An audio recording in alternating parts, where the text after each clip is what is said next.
Hi everyone, today we are going to talk about an anime called Infinite Dendrogram. It's fantasy anime with good action. Also, only a small percentage of people that watch my videos are actually subscribed, so if you end up liking this video, consider subscribing. It's free and you can always change your mind later. The story begins with Mukudori Ryoji, our main character, a young boy who enjoys playing multiplayer video games. He purchases a copy of Infinite Dendrogram, the first virtual reality MMORPG ever released. When he enters the game, he meets Cheshire, a talking cat who is one of the owls in charge of supervising the game. He instructs Ryoji to select an online alias, and Ryoji decides on the name Ray Starling. Cheshire then creates Ray's avatar, which is nearly identical to Ray's save for hair and eye color. Ray's embryo is then implanted by Cheshire, who informs him that it is the Zeroth form of an embryo. Cheshire continues by saying that after the embryo hatches, it will change into a completely different form that will fit his personality, and be there for him when he needs it. Cheshire then instructs Ray about the dangers and locations he will encounter at the Kingdom of Alter with the help of a book. When he enters the Kingdom of Alter, he is astounded that everything appears to be real and not a game at all. As his first priority, he goes in search of his brother, Shu Starling.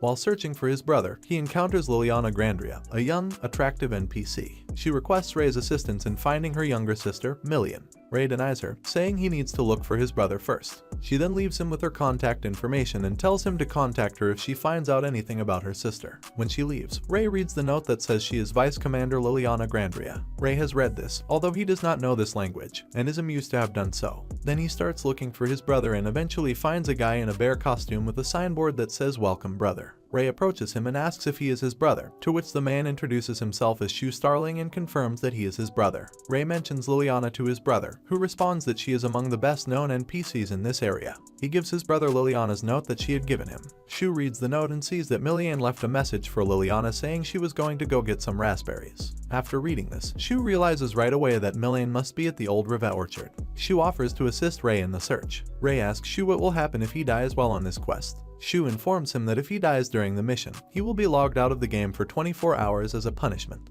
He continues by saying that those 24 hours are equivalent to 72 hours in the game's time zone.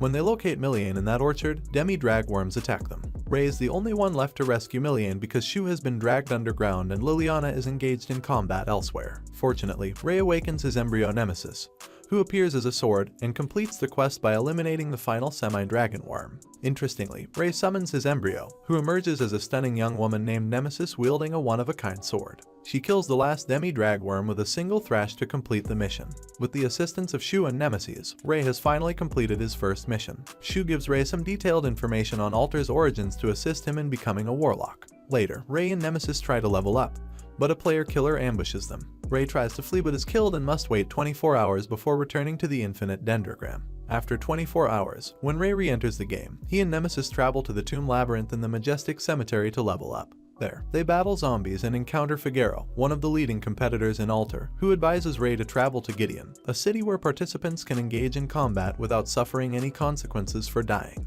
Ray and Nemesis continue their battle throughout the labyrinth as Figaro departs, but Nemesis is frightened by the zombies, and Ray comforts her by buffing her blade. Ray and Nemesis meet the other two candidates, Rook and Babylon. They talk over lunch about how the player-killing group that was hounding the Kingdom of Alter has now been eliminated.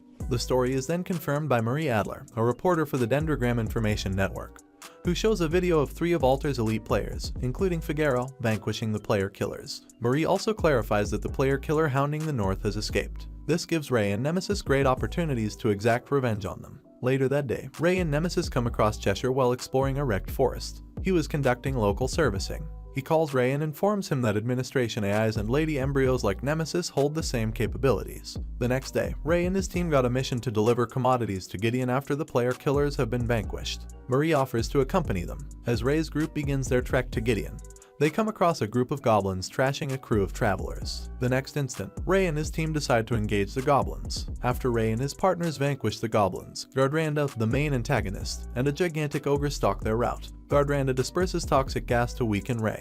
To temporarily protect Ray from the poison's side effects, Marie gives him an aura. Rook and Babylon attack Gardranda in an effort to divert its attention. As the fight progresses, Nemesis transforms into her elite form and gains the skill like a flag flying the reversal. This enables her to cure Ray of any prestige afflictions. Nemesis' offensive capabilities have been drastically diminished for some reason. Ray uses all of his strength to attack Gardranda, weakening him, But at the very last second, an unknown player's gunshot kills Gardranda. Now that Gardranda has been vanquished, the group has reached Gideon.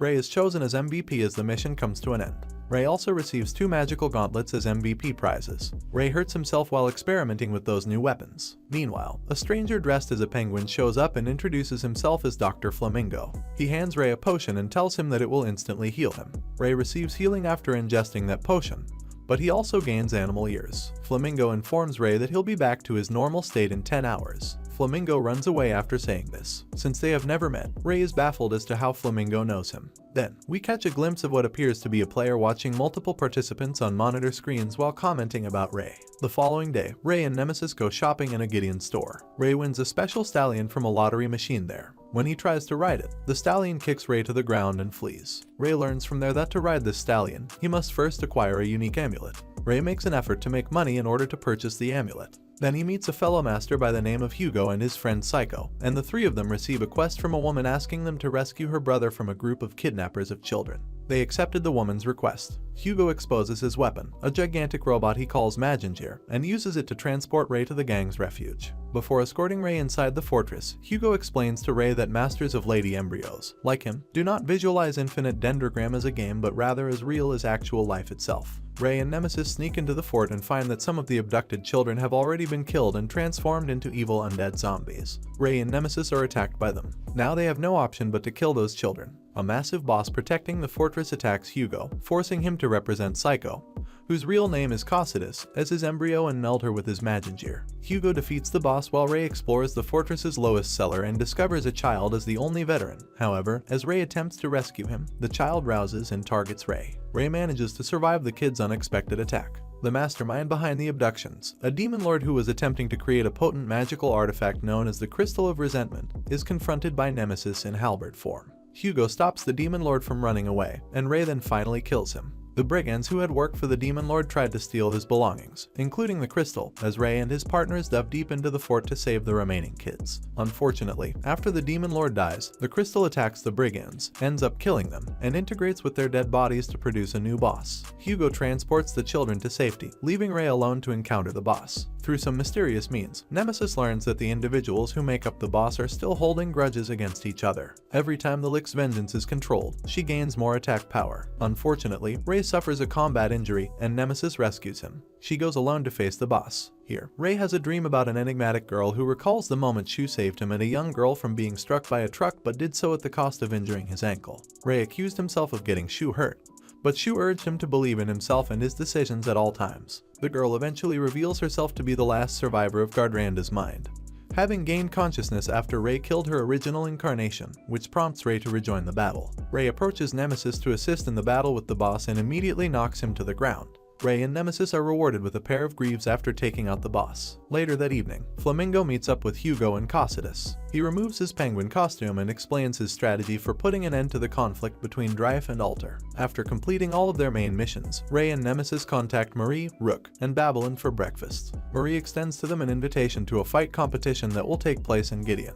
Later, Shu reveals to Ray and Nemesis that Figaro, a competitor in the match, is a good buddy of his. Ray goes to see Hugo divide up the prize for the prior quest. Ray and Nemesis accept Marie's invitation and head to the arena where the fighting competition is taking place. Franklin calls the military commander of Dryfe as the competition gets underway to let him know how he intends to exploit the situation for Dryfe. Ray receives from Shu a psionic powers cuff that allows 2 people to communicate across great distances. Shu also cautions Figaro that the competition will feature challenging rivals, but Figaro is still determined to prevail. For the following game in the tournament, Ray wants to bet on Figaro, but Nemesis halts him because she fears he will lose their money once more. They come across Sunyu, who is hauling a girl who is barely conscious. Ray tries to confront Sunyu because he believes that he is about to hurt the girl, but Sunyu is too prompt for him. Luckily, Shu intervenes and diffuses the condition.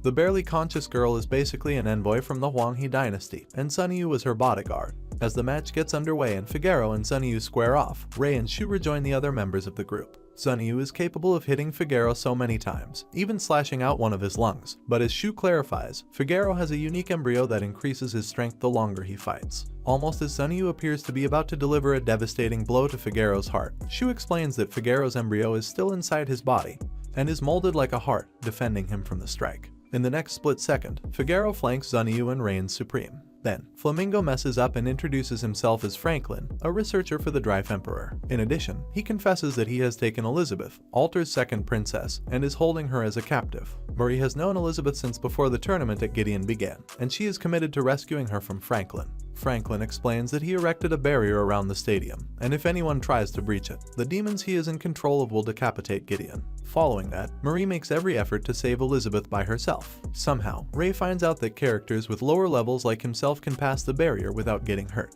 The shield was only intended to contain elite competitors who could actively engage in the contests. Fighting players connected to Drive are Ray, Rook, and other low-level players. Elizabeth is informed by Franklin that his strategy is to kill off any participants connected to Alter, making Alter more susceptible to Drive in the future. Marie momentarily saves Elizabeth and deals Franklin fatal damage, but Franklin manages to withstand it by dealing all of the wear and tear to his monsters. He realizes Marie used only a low-level embryo to kill a high-ranking player, so he orders his baddie Veldarbel to murder Marie as he reclaims Elizabeth. In the meantime, Hugo ends up killing a group of low-level players who endeavor to emancipate Gideon's Westgate.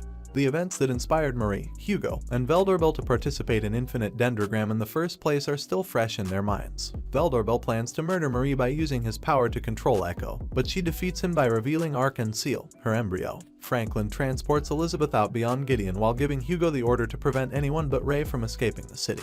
The Royal Guard, led by Liliana, attack Franklin as he moves outside the city, but he resurrects a monster to annihilate them. Hugo concurs to let Ray apprehend Franklin once they have reached him, but not before Ray and Hugo exchange a single attack. Ray arrives at the city's periphery and gets ready to face Franklin while Rook stays behind and battles Hugo. Hugo utilizes a technique to gradually defrost various parts of Rook's body as their conflict continues. Rook, however, is capable of understanding how Hugo's abilities function thanks to his deduction skills, and he integrates with Babylon to fairly combat Hugo's mag gear. The increased power enables Rook to use his elegance magic to disable Hugo by breaking through the cockpit. Franklin reveals to Ray that the potion he gave him earlier actually fed Franklin details about Ray's prestige, tier, and armaments, and he used that data to formulate a monster with the specific intent of slaying Ray. He also admits he was the person who sent Millian to the Old Rivet Orchard in an effort to undermine Alter. Ray commands Liliana and Sir Lindos of the Royal Guard to attend to their hurt friends while he engages the monster head-on.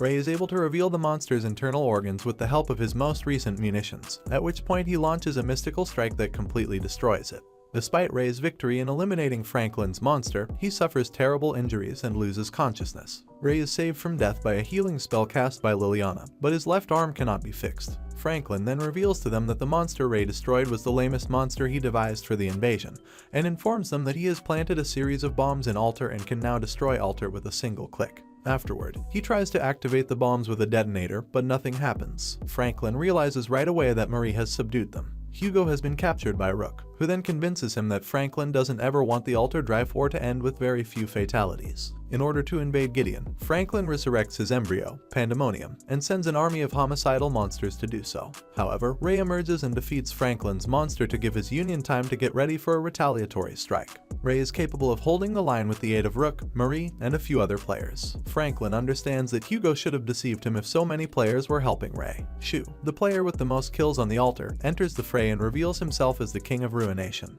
He calls out his embryo, a dreadnought that obliterates a substantial chunk of Franklin's army. As soon as Franklin realizes he is outnumbered, he activates his last available weapon. Franklin unleashes his final attack, a massive underground monster that will obliterate Gideon's amphitheater. By manipulating the tectonic plates, a foreign player named Fatum, who had managed to infiltrate the amphitheater, kills the creature. Ray successfully enters Pandemonium and makes an effort to confront Franklin. Hugo intervenes to defend Franklin and reveals that she is Hugo's older sister. Ray gives up both of his arms to take down Franklin and Hugo. Shu, however, decimates Pandemonium, and Marie saves Elizabeth. After the fight, Liliana cures Ray, but she is powerless to save his left arm, so Ray must use his right arm to carry on with the game. Following this, Franklin takes Hugo out of the Triangle of Wisdom in an effort to either guard him or dislodge any virtuous inhibitions he may have had in his mission to kill Ray. After learning that Marie was the one who killed him, Ray also engages in a rematch with her. Later, Ray switches off the game and keeps working on his academics in the real world. The story comes to an end with Ray Starling choosing to carry on with his studies in the real world as Mukudori Ryuji. That's all for today, folks. If you liked the video, consider subscribing. We post lots of anime content here almost every day. Thanks for watching, and see you in the next video.